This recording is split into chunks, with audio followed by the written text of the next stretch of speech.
Olá, este é o podcast da TV Paraná Cooperativo, o canal do Sistema OCEPAR no YouTube, que apresenta conversas com lideranças cooperativistas para mergulhar nos temas que movem o setor. Eu sou Denise Morini, jornalista do Sistema OCEPAR, e neste segundo episódio nós vamos falar sobre o enfrentamento à violência contra a mulher.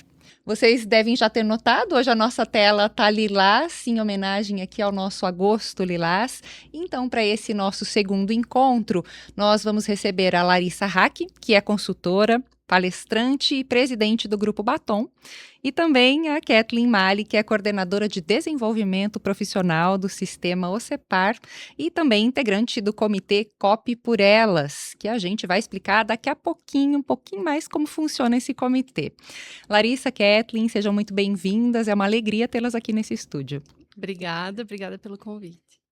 Quem também está aqui comigo hoje no estúdio é a Gisele Barão, minha colega ali no Sistema OCEPAR, na área de jornalismo. Obrigada, Gi.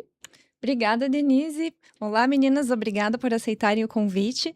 A gente agendou, como você mencionou, a tela lilás. A gente quis fazer esse episódio do podcast em agosto para celebrar justamente o Agosto Lilás, que foi criado por uma lei em 2022 para fortalecer ações de enfrentamento à violência contra a mulher.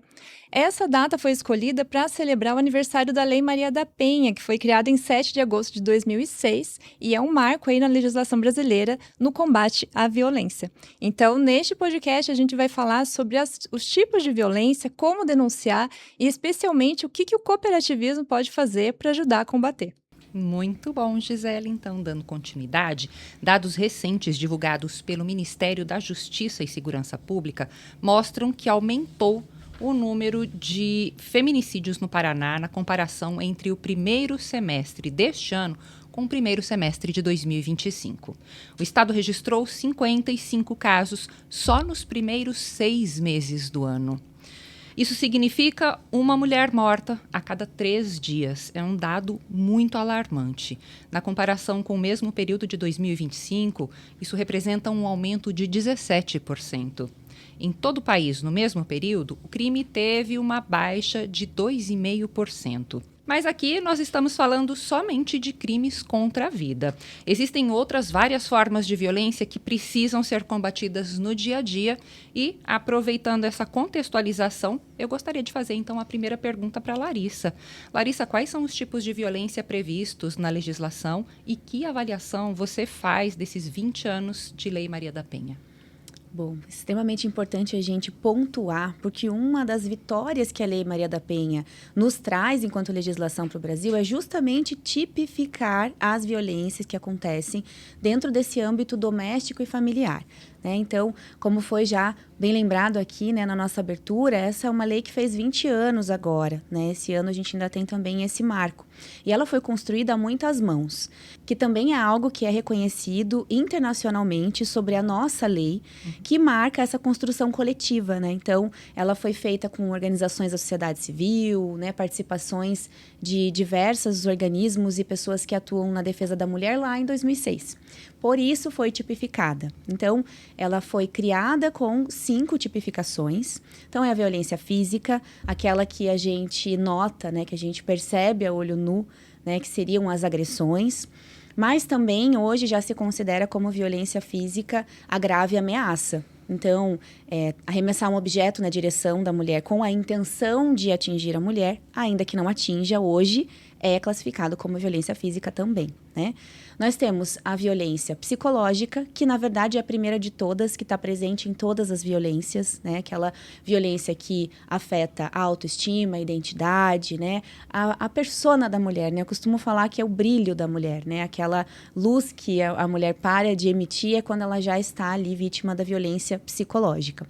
Aí tem a violência moral, que é diferente da psicológica. A moral, ela diz respeito à reputação dessa mulher perante a sociedade e as outras pessoas, Então, na violência moral é quando ele acusa ela de ser mentirosa, de ser louca, né, principalmente, e constrói ali uma imagem que dificulta depois quando ela denuncia, quando ela busca ajuda, porque daí já foi criado um viés das pessoas de que ela é mentirosa, de que ela é louca, e entre outras formas de abuso moral, né? A gente tem o abuso financeiro, né, violência patrimonial, que também temos trabalhado bastante, né, aqui no sistema, até mergulhado um pouco mais sobre isso, que diz respeito a patrimônio, a bens, a dinheiro. Então, desde o fato dela não ter acesso a recursos, de destruir seu patrimônio, quanto de impedir que ela construa patrimônio também, impedindo de trabalhar, impedindo de estudar, de crescer profissionalmente, né? Aí a gente tem a violência sexual, que não é apenas o ato sexual forçado, como a gente pensa, né, num viés inconsciente, mas também envolve proibir a mulher de usar métodos contraceptivos, né, entre outras questões ligadas também ao controle de natalidade. Então, isso também é violência sexual. E hoje em dia, a gente tem falado, né, sobre uma nova tipificação, que é a violência vicária, que é quando se pratica a violência contra os filhos para atingir a mãe. E essa violência contra os filhos pode ser qualquer uma dessas violências, não só a física, mas também a psicológica, a moral, patrimonial, contra os filhos para atingir a mãe. Hoje nós temos essa tipificação dentro da Lei Maria da Penha, né? Apesar de que temos também outras legislações que protegem, que são qualificadas, né, quando são contra as mulheres. Mas dentro da Lei Maria da Penha, hoje nós temos esses 6 tipos. Larissa, você mencionou aí, né, a gente reforçou que a Lei Maria da Penha já está fazendo 20 anos, é uma legislação reconhecida internacionalmente. Hoje, com certeza, as pessoas têm muito mais informação, né, sobre o combate à violência. E mesmo assim, a Denise falou sobre os números, ainda são alarmantes. O que, na sua opinião, ainda falta fazer para que a gente consiga realmente reduzir esse número de casos? A Lei do Agosto Lilás, ela veio justamente com esse objetivo, né, de que as pessoas passassem a compartilhar mais sobre a Lei Maria da Penha, para que as mulheres, em primeiro lugar, tivessem a consciência de que elas estão protegidas por uma lei, para que a sociedade tivesse consciência que tem essa participação, essa coparticipação, né, não só o poder público, né, antes tinha isso, né, isso é um problema do poder público, ninguém mais precisa se preocupar com isso. E eu acredito que quanto mais a gente tem trazido organizações, né, é uma questão interinstitucional mesmo, né? Empresas, poder público também, mas a sociedade civil organizada, mais atores envolvidos para resolver, para prevenir e para dar apoio para essa mulher quando ela sai do ciclo da violência, é o que a gente está construindo como sociedade, né? Fato que, infelizmente, a violência é uma forma ainda de resolver conflitos que a gente aprende desde muito cedo, né, desde criança, e a gente reproduz isso em todas as áreas da sociedade, né? Sempre dou o exemplo do trânsito, né, o quanto basta a gente pegar no volante e andar um pouco, né, no trânsito aqui de Curitiba, num horário de movimento, que você vê as pessoas reproduzindo formas de violência diferentes para resolver um conflito simples da nossa vida, que é o nosso deslocamento para a nossa casa. Quanto mais dentro de uma convivência íntima, de uma convivência que envolve sentimento, afeto, essa falta de inteligência emocional, essa falta de outras ferramentas de comunicação faz com que as pessoas acabem usando a violência para resolver os seus conflitos. E quanto mais a gente tem informação, mais as mulheres têm se posicionado. Portanto, aí a gente vê essa relação com o aumento dos números, né? As mulheres se posicionam, aceitam menos, porque tem mais informação e, infelizmente, em alguns casos, isso se depara com essa atitude mais violenta e até mesmo letal, né? São cenários muito complicados, né, Kathleen? A gente sabe que essas condições humanas, sejam psicológicas, familiares, sociais, têm um impacto no dia a dia das pessoas. Assim, como a gente pode explicar a necessidade do mundo corporativo, as empresas, as próprias cooperativas que nos assistem? Como é que a gente conscientiza essa preocupação com a violência, né, na importância do combate, no enfrentamento à violência contra as mulheres? Eu acho que o principal ponto que nós aprendemos aí nessa jornada, né, enquanto Comitê de Enfrentamento à Violência contra a Mulher, é uma coisa muito óbvia. As questões psicológicas do indivíduo, eles não ficam no portão da empresa. Né? Os problemas, eles vêm junto com os colaboradores. Né? E qual é o papel da empresa nesse cenário? Como que uma colaboradora vai trabalhar? Como é que ela vai desenvolver as suas habilidades ali no ambiente de trabalho se ela está sofrendo algum tipo de violência em casa. Né? Então, esse ano a gente viveu muito forte a questão da NR1, dos riscos psicossociais, olhando muito para o ambiente de trabalho, e aí a questão do enfrentamento à violência contra a mulher, ele veio a calhar com esse tema, porque não é só a questão interna que interfere na questão emocional e psicológica da mulher, mas o que ela traz de casa também. E aí, falando não só sobre produtividade, a gente entra numa questão muito importante para as cooperativas, que é o 7º princípio cooperativista, interesse pela comunidade, né? E isso traz para a cooperativa um papel de protagonismo nisso, né? Qual é o papel do empregador na vida dessas mulheres, que muitas vezes tem o único local que elas participam, né, que elas socializam fora de casa, é no ambiente de trabalho. Né? Então, a gente viu nessa jornada aí uma construção, vários elementos. A gente contou muito com a Larissa, né, para nos apoiar nisso. E a gente aprendeu muito nesse processo, ainda estamos aprendendo, e agora a gente já está no momento de difundir isso junto às cooperativas, né, para que mais organizações entendam a importância desse tema e tragam isso para as suas rotinas, né? Larissa, você tem feito consultoria em várias empresas, não só para cooperativas, né, para falar sobre esse assunto que é tão importante. Que mudanças você já tem percebido? Que boas práticas, que iniciativas você pode trazer de exemplo dessas empresas que você vem trabalhando? Sim, a gente tem encontrado muito interesse de várias organizações em se organizar internamente, né, com essas boas práticas. Isso é muito positivo, porque só é possível quando existe esse interesse genuíno e lideranças também interessadas em fazer as mudanças necessárias. Né, investir tempo, energia, investir mudança cultural nas mudanças necessárias. Né? Então, confesso para vocês também que já tive situações nessa jornada aí nesses últimos 2 anos de me retirar de alguns processos em empresas. Porque quando a gente se depara, faz o primeiro panorama e apresenta quais são as mudanças, e elas são bem mais culturais do que econômicas, algumas lideranças, né, algumas altas lideranças acabam recuando. E aí, se a gente vai fazer um trabalho em que a liderança não está interessada, não faz sentido continuar. E não é o que a gente encontra, né, nessas grandes organizações, como no sistema OCB, com muito interesse de todos em fazer acontecer. Né? Então, a gente encontra, em primeiro lugar, com a reunião desses grupos de trabalho, né, sejam GTs ou comitês, como é o caso aqui, que no próprio comitê você encontra histórias que, depois de um primeiro letramento, não haviam sido identificadas antes. Então, pessoas que aparecem no comitê, assim, interessadas pela causa pelas beiradinhas, vão entendendo que não é acaso que elas estão participando disso, né? Que existe muito mais, e a partir de a gente ir ali desdobrando os tipos de violência, os sinais, as consequências, você encontra ali muita afinidade com a pauta, né, para além desse trabalho de GT. Né? A gente tem visto mulheres mais engajadas em crescer dentro das organizações, primeiro porque sentem essa confiança de que esse não é um assunto que fica para fora da catraca, como a Kathleen trouxe. Então, elas se sentem mais confiantes, tanto de levar as suas questões, as suas histórias, muitas vezes só para desabafar, só para falar que estão se sentindo acolhidas, e a partir disso sentem segurança no crescimento profissional dentro das organizações. E a gente, com isso, encontra também outras ODS, né, sendo alcançadas, né, trazendo essas mulheres também para outros espaços de liderança, de decisão.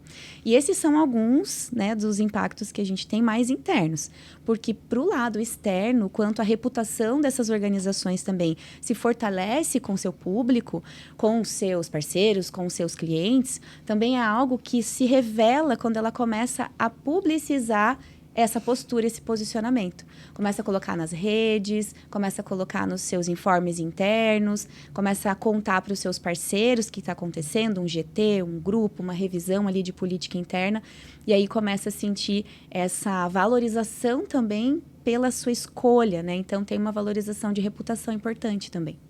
Muito legal. Kathleen, falando um pouco mais sobre a atuação do cooperativismo, no ano passado o Sistema Separa assinou um termo de compromisso com a CEMIP, né, que é a Secretaria Estadual que atende as mulheres aqui no Paraná, Conta um pouco para a gente do que essa parceria está rendendo, quais são os resultados até agora. Esse processo, ele trouxe uma mudança para o sistema OCEPAR. O início foi, a largada de toda essa ação, ela foi feita no encontro de núcleos no ano passado, onde o sistema OCEPAR reuniu as lideranças das cooperativas e trouxe essa importante pauta aí para discussão, né, junto aos presidentes, as lideranças das cooperativas, e com isso a gente iniciou um movimento, né, de trazer isso agora para que as cooperativas consigam desenvolver as ações aí de enfrentamento à violência contra a mulher. A gente tem, nas cooperativas do Paraná, o quadro de empregados, a maioria é feminino. Né? Então, e em cooperadas também, né? Muito movido pelo ramo crédito, mas acaba que tem maior expressividade aí em mulheres nos espaços das cooperativas. Então, é uma pauta extremamente importante. E o termo de compromisso, ele trouxe para nós um compromisso interno de olhar também para o sistema OCEPAR, né? Nós olhamos muito para as cooperativas, então, primeiro vamos olhar dentro de casa, vamos organizar aí algumas frentes para a gente conseguir materializar isso e levar para as cooperativas, né? Então, a gente criou, a partir da assinatura do termo, a gente criou um grupo para discutir internamente quais ações a gente pode realizar. Mais uma vez, contamos muito com a parceria da Larissa, né? Porque a partir do momento que as denúncias começam a chegar, o que nós vamos fazer com essa informação? Eu acho que esse foi o primeiro choque, né, que a gente se deparou ali, o que nós vamos fazer. E enquanto sistema, a gente pode ser abordado também por cooperativas, né, por pessoas externas ao nosso ambiente de trabalho aqui. Então, o termo ele trouxe essa reflexão e a gente começou aí algumas mobilizações e também levando paralelo à construção do comitê, a gente começou a levar esse tema para as cooperativas por meio de palestras, workshops, né? Então, esse ano a gente já realizou 6 palestras, trazendo o ciclo da violência, né? Como a Larissa comentou. Então, abordando o ciclo para que as pessoas comecem a identificar essas situações, né? A gente criou um programa chamado Agentes do Cuidado, onde profissionais das cooperativas foram capacitados em uma trilha para que façam um acolhimento para colegas de trabalho, né? Que começa a identificar alguma situação de vulnerabilidade, começa a identificar uma situação que não está legal. Esse colega ele passa a estar um pouco melhor preparado para ouvir, né? O grande propósito da trilha foi esse, para que a pessoa saiba ouvir e encaminhar de alguma forma, né? Acolher essa pessoa para que ela se sinta respaldada de alguma forma, né? E as palestras, elas trouxeram uma grande repercussão. Então, já atingimos mais de 1.000 pessoas. A gente ficou super feliz aí com esse movimento, porque as cooperativas passaram a entender a importância desse movimento. Junto com o termo, a gente se deparou com o movimento Nós por Elas, né, que é uma ONG nacional, que em parceria com a ABNT criou um selo que certifica as organizações no combate à violência contra a mulher. Então, ele passa a ser uma questão social e ele passa a ter um valor de mercado, né, porque, afinal, é um selo ABNT. Então, foi uma ideia muito boa que surgiu, né, para fortalecer o envolvimento das empresas nessa campanha, né, nesse combate à violência. E aí, junto com o termo, nós acessamos também as informações do selo, né, e a nossa ideia também é levar isso para as cooperativas. Hoje nós já temos uma cooperativa aqui do Paraná que foi certificada no selo, que é a Cooperativa Agrária, né, foi a primeira cooperativa, e agora a gente já tem uma série de cooperativas buscando a certificação também, mas mais importante do que o selo ABNT é realizando ações de mobilização para enfrentar, de fato, a violência contra a mulher. E para mobilizar essas ações, o Sistema OCEPAR tem um comitê interno, né, o COP por Elas, que está atuando bastante também nesse auxílio às cooperativas. Como é que está funcionando esse comitê? O comitê foi composto no início do ano, no mês de janeiro. Né, começamos a nos reunir para entender, né, assessorados pela Larissa, né, sobre quais frentes a gente poderia adotar no comitê. Eu acho que a nossa grande vantagem ali foi que é um grupo multidisciplinar, então nós temos pessoas de diversas áreas que podem olhar para vários pontos de vista diferentes. Então, além de olhar para questões internas, o quanto a gente pode disseminar isso no cooperativismo do Paraná. Então, cada um na sua especialidade ali, a gente consegue fazer com que o tema chegue para diferentes públicos nas cooperativas. Então, o comitê se reúne periodicamente, a gente tem uma reunião mensal e a gente também tem uma trilha que nós criamos, que a gente precisa adotar alguns mecanismos para que o sistema OCEPAR também consiga o selo. Então, a gente tem as ações internas, olhando para nosso público interno, mas a gente também tem ações que envolvem as cooperativas, como é o caso das palestras, que eu comentei, os treinamentos que a gente proporciona. E a gente também criou um termo de compromisso que as cooperativas aderem ao sistema OCEPAR, para fortalecer ainda mais esse movimento, e a partir desse termo de compromisso a gente criou um GT junto às cooperativas. Então, nós estamos com 52 cooperativas participando desse comitê. A gente já fez a primeira reunião, e foi muito, muito bacana ver a mobilização, as questões que eles nos trazem com relação a situações não só do quadro de empregados, mas também entre as cooperadas, e a importância de trazer esse tema sobre como a cooperativa vai tratar essa situação a partir do momento que ela recebe um pedido de ajuda.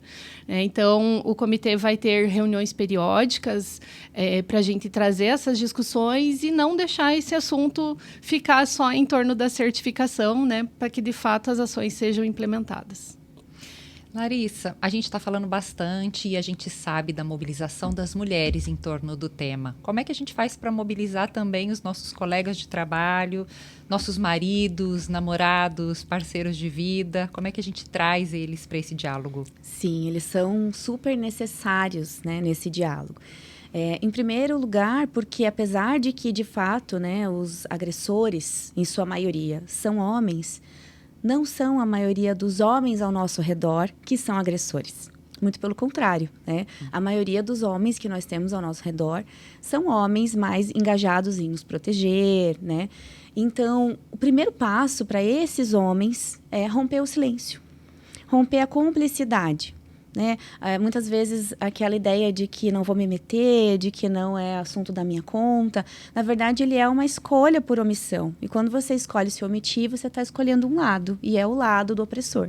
Então, não começar a identificar mesmo, esses comportamentos que são mais violentos, fazer brincadeiras, piadinhas envolvendo violência, envolvendo comportamentos que são ofensivos às mulheres, desrespeitosos às mulheres, é o primeiro passo para que os nossos homens ao nosso redor, os aliados, como a gente chama, aliados da causa, comecem a se posicionar, realmente a causar, fazer uma diferença. A partir daí também refletir sobre os padrões de conduta, sobre os estereótipos de gênero que a gente tem trazido tanto com o letramento, a naturalização de colocar as mulheres em um espaço menor, inferior, essa mudança que a gente precisa construir coletivamente, com certeza. E quando um homem identifica diante dessas conscientizações que têm sido feitas pelo poder público, pelas empresas, refletir mesmo e admitir que possa estar praticando ações de abuso psicológico, moral, patrimonial e buscar realmente essa mudança de comportamento. É possível transformar, a gente hoje tem ferramenta para isso, tem apoio, tem grupos reflexivos, que são promovidos aí pelo poder público e até por algumas iniciativas de ONGs, iniciativas privadas também. Então, existem caminhos e nós precisamos deles para fazer essa mudança cultural. Sem a participação dos homens, dos aliados, a gente vai ficar ainda muito mais tempo fazendo letramento e conscientização para as mulheres denunciarem, quando que com eles participando, talvez a gente um dia chegue na aposentadoria, que eu sempre falo, da pauta, e a gente possa falar somente de vida, de crescimento e de carreira. E se acontece de você saber de uma colega, uma amiga que está passando por uma situação mais complicada, quais são os conselhos, quais são os encaminhamentos que você sugere? Bom, a gente sempre precisa compreender que cada caso é um caso, né? Não vai haver uma receita única.